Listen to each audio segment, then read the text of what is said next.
Hi mga kasawi, magandang gabi sa inyong lahat. Kamusta na po kayo? Uminom kayo ng maraming tubig mga kasawi dahil napakainit po ng ating panahon ngayon. So syempre, isa na naman sa ating sender ang ating babasahin. Ayan.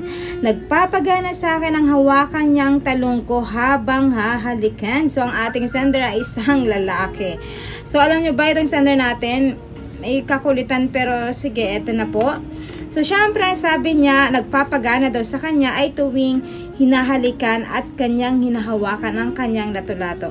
Given naman talaga yun. Ito yung mga kahinaan naman talaga ng mga kalalakihan. Lagi ko naman sinasabi sa ating mga vlogs at nakaraang mga topic natin na talagang mga kalalakihan, number one talaga nila na kahinaan ay kapag tuwing hinahawakan ang kanilang mga talong dahil mabilis ito na mag-el at tumayo ang kanilang mga talong, mga kasawi, kasi ang mga kalalakihan mas mabilis na mailalabas ang kanilang L na L kapag once na ito ang hinahawakan na sa kanila ng isang babae. At lalo kapag ito ay hinahawakan tapos unti-unti na hinahalikan at unti-unti na pinaglalaroan ng isang babae ang kanilang lato-lato, mga kasawi. Alam nyo ba, sabi ko nga sa inyo, 100% na talaga ang isang lalaki ay gustong-gusto na ginagawa ito sa kanilang na ginagawa ito ng isang babae, mga kasawi.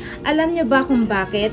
Ang isang lalaki kasi, hindi naman sila nai-el kaagad kapag kiss yung binibigay sa kanya or hinahalikan natin sila. Kapag ang lalaki ay dinakma mo ang kanilang mga lato-lato ay mas mabilis silang ma-el.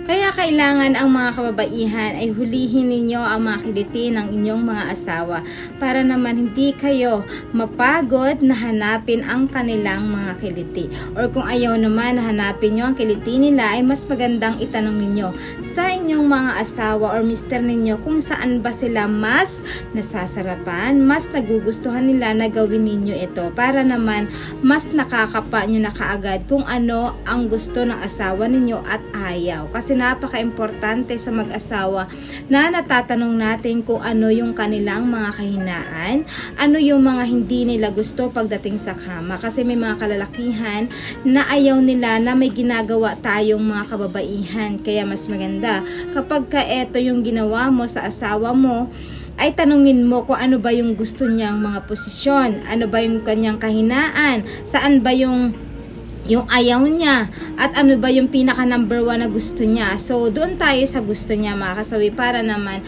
mas masatisfy ang inyong mga asawa. Hindi lang yung banat ka ng banat, pero hindi mo naman alam na hindi niya pala gusto yun. For example, kumain ka ng kanilang lato-lato or nag-BJ ka, tapos eto pala ayaw ng asawa mo. Kasi eto ay nalalagkitan or hindi siya mas komportable, 'di ba? So, ibig sabihin, ayaw niya. Malalaman mo na lang na ayaw na niya na makipag-foreplay sa iyo kasi ayaw niya yon na ginagawa mo sa kanya. May mga lalaki kasi na ganun na, mga kasawi, na ilan-ilan na ayaw nila na makipag-BJ sa kanilang mga asawa. Kasi iba't iba naman yung kagustuhan ng mga kalalakihan. Kaya natanungin mo na lang yung asawa mo diretso na kung ano ba, love, ano ba ang gusto mo na gawin ko sa'yo? Eto ba ay gusto mo yung hawakan ko yung lato-lato mo? Eto ba ay gusto mo halikan ko yung siopaw mo? O ikis ko ba yung liig mo? Ikis ko ba yung tenga mo?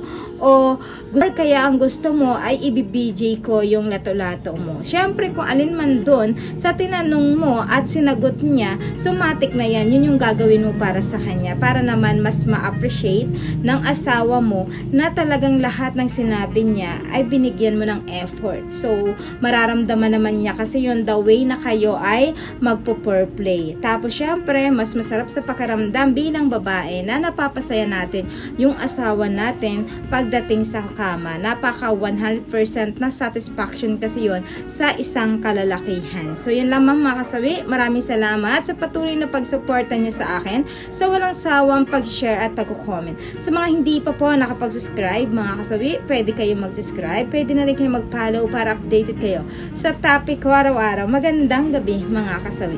Mahal kayo ng inyong advisor. Bye!